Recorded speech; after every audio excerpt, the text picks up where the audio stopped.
사전 매칭해서 2개월, 3개월, 길게는 몇 개월씩 연애 기간을 갖고 그다음에 결혼하는 게 지금 노사장님이 하시는 방식하고 어떤 차이점이 있고 뭐가 이게 다릅니까? 그걸 이렇게 주장하는 업체는 왜 그러는 거죠?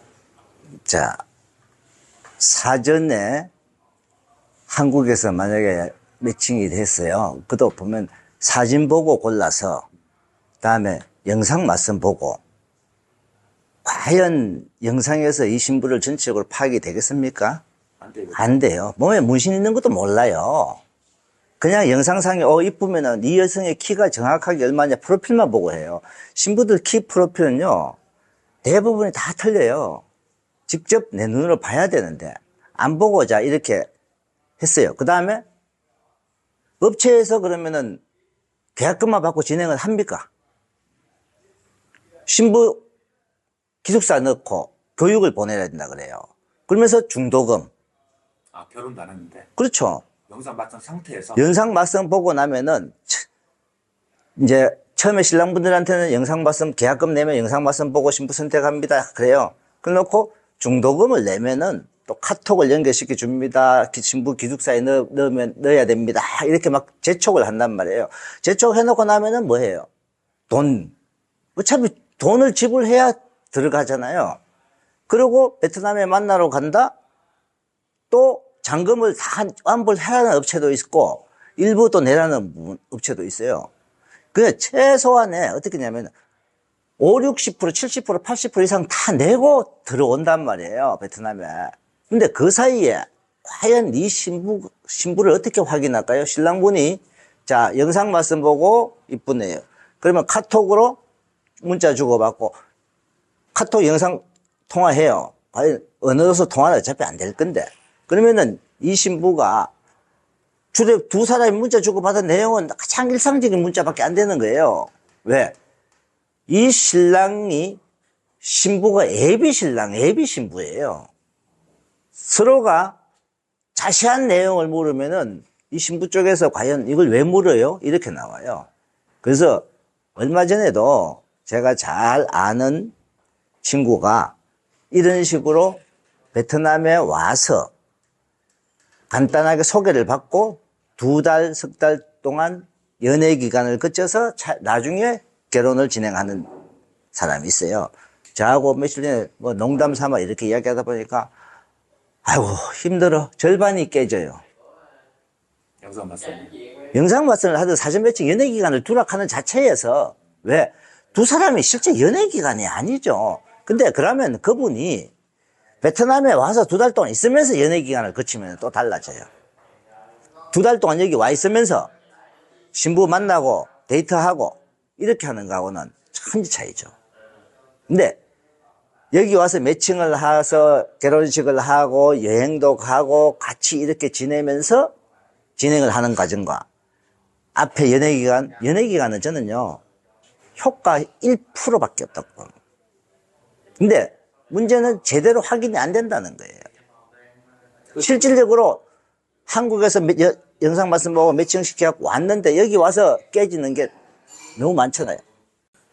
아, 그래도 카톡이든 영상통화를 하게 되면 그래도 뭐 왔을 때 뭐 얼굴 알아보고 뭐 이렇게 반가워할 수는 있잖아요. 그러니까 제가 그렇게 진행을 해본 적이 있잖아요. 저는 그걸 의도적으로 진행한 게 아니고 자 한국의 이모의 소개로 이 신랑분이 신부를 소개를 받았어요. 영상 맞선 했겠죠. 둘이서 이모가 소개해서 영상 맞선 영상으로 인사하고 문자 주고받고 한 거의 2달 가까이 했을 거예요. 이분도. 그러고 나서 저한테 의뢰가 들어왔어요. 사장님이 진행하는 것처럼 똑같이 해줄 수 있습니까? 제가 해드릴게요. 그래서 그분이 여기 들어와서 그 여성분하고 벌써 영상도 보고 뭐 이래 했지만은 똑같이 앉아서 처음 만나는 사람처럼 물어볼 것도 물어보고 이런 식으로 하면서 진행을 했어요. 식하고 신혼여행도 가고 갔다 와서 그분이 했던 말이 있어요. 사장님 앞에 둘이 문자 주고받은 건 아무 필요 없네요. 당사자들이 그렇게 이야기해요. 필요가 없어요. 왜? 이 며칠보다도 2달, 석 달이 못하다. 그러니까 실질적으로 직접 만나고 여기 와서 연애 기간을 그럼 가지라 이거예요. 근데 또 일부 뭐 제가 이런 것도 봤어요. 신랑분이 여기 좀 장기 한 10일 정도 이렇게 있으면서 연애 기간을 가져요. 응? 처음에 만나서 소개받고 같이 매일같이 데이트 나가.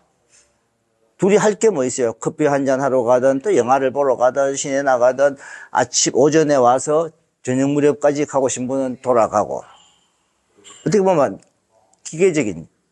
근데 한국 돌아가기 전에 깨져버렸어요. 왜? 두 사람이서 애인 사이도 아니고 결혼을 전제하에서 사귀어보자잖아요.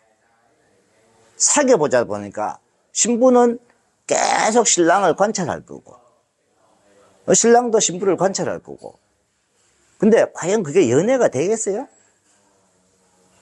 자, 조금 본인 마음에 안 든다 그러면은 서로가 양보하고 고치면 되는데 이것 때문에 나는 못하겠어. 이 소리가 나오죠. 한국에서도 똑같잖아요. 우리 중매 결혼해갖고 또 만나서 데이트해보고 또 만나서 해서 한 몇 번 만나 데이트하고 아니요 깨져. 똑같은 거 아니에요? 근데 국제결혼을 만약에 그렇게 한다 그러면은 만나게 해주고 깨지고 만나게 해주고 깨지고 근데 회사에서 제대로 교육을 시키면서 이렇게 하는 거하고 천지 차이죠. 응? 자, 제대로 결혼을 시키면서 교육을 시키면서 신랑 신부 이걸 이끌어가고 있잖아요. 그렇게 하고 있는 거하고 두 사람이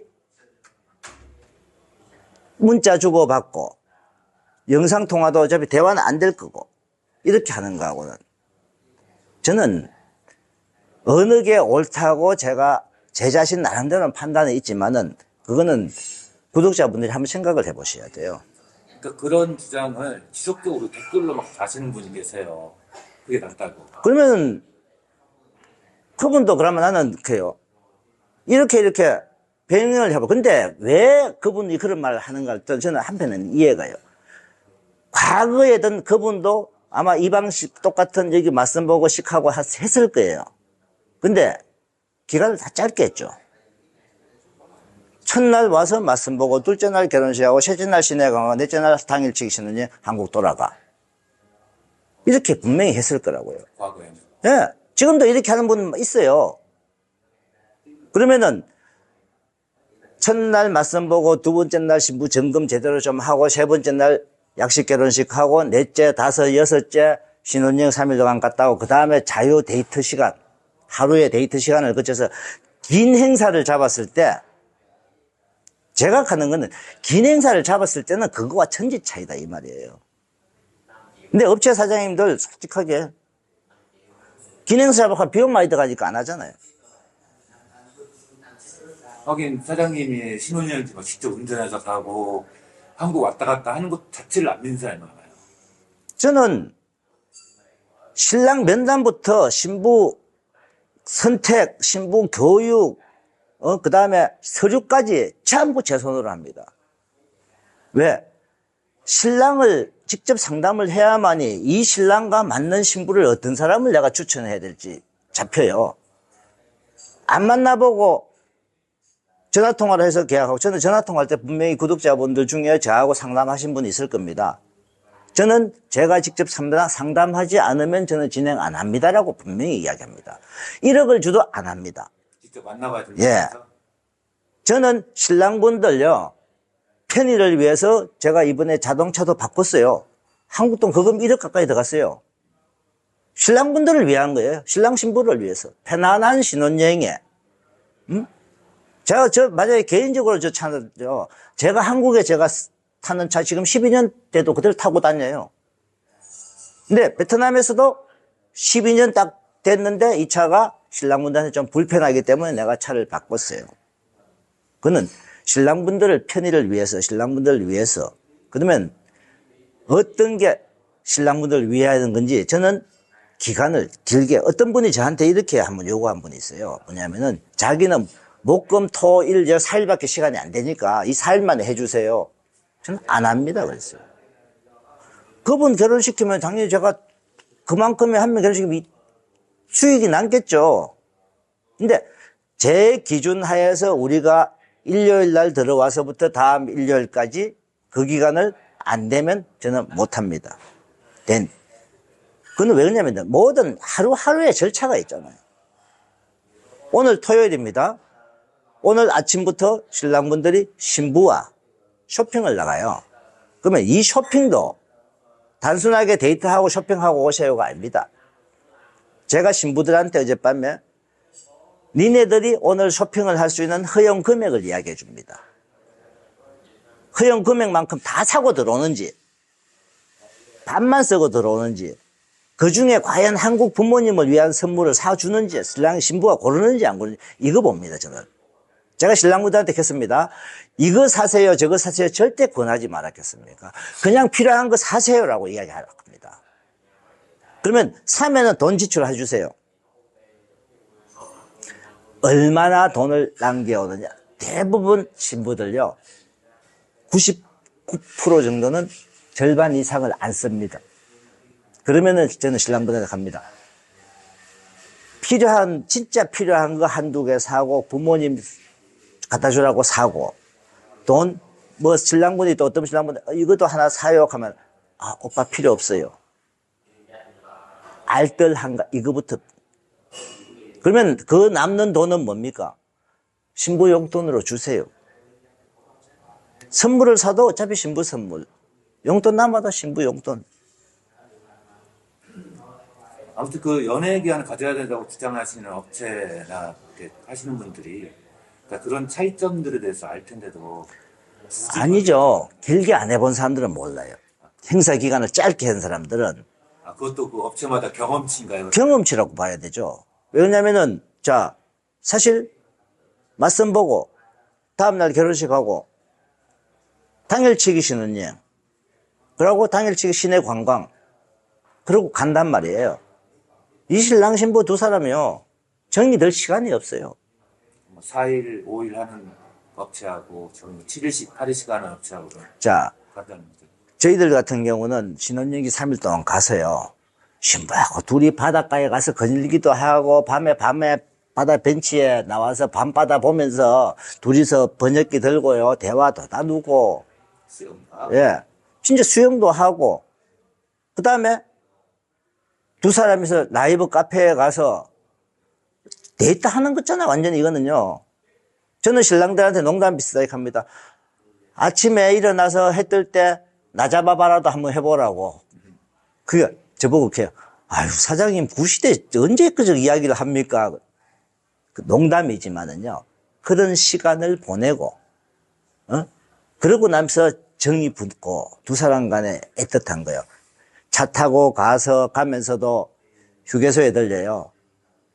어떤 신부들은요, 신랑 마실 것부터 먼저 사옵니다. 자기가 먹는 게 아니고. 이번에는요, 신부 중에 자기 부모님이 카페를 하시는 분이 있어요, 어머니가. 그리고 이 신부가 그 카페에서 부모님을 많이 도와주고 했대요. 결혼식 때 자기 어머니가 올 때 커피를 좀 가지고 오라고 한 거예요. 커피 뽑는 장비까지. 손으로 뽑는 거 있잖아요. 신혼여행 와서 그 커피를 뽑아서 신랑한테 주고. 그래요? 예. 그러니까 이 기간을 식을 하고 신혼여행 기간을 좀 길게 잡아주면서 그래서 제가 하잖아요. 신혼여행도 주위에 다른 분들 저보고 그래. 피곤한데 굳이 내가 가느냐? 저는 제가 가야 돼. 왜? 한 개 신랑분 체크, 신부들 체크. 그때 바로 주의점 주고. 그거 하고. 자, 사실 다른데 당일치기 신혼여행 차 한 대 빌려서 통역 타고 갔다 오고 끝이잖아요. 갔다 오면 신랑들은 차에서 피곤하고 잠만 자고. 그러면 오늘 뭐 했어요? 아이고 피곤해요. 저는 관광지를 안 가요. 그래서 휴양지를 가잖아요. 가서 우리 여행의 묘미는 뭡니까? 여행의 묘미는 맛있는 음식 먹고 많은 시간을 여유를 갖고 즐기는 게 여행의 몸이잖아요. 저는 그렇게 생각하거든요. 그래서 이번에 그 신랑분 한 분이 음식에 대해서 좀 이렇게 굉장히 좀 연구도 하면서 이렇게 그런 업적으로 하시는 분인데 그분도 그래요. 여행은 진짜 맛있는 것도 먹고 이렇게 하는 게 여행이다. 그래서 신랑 신부들 최대한 좋은 신혼여행이 되고 두 사람의 정을 빨리 붙게 하는 게 목표다. 제 생각은 그렇습니다.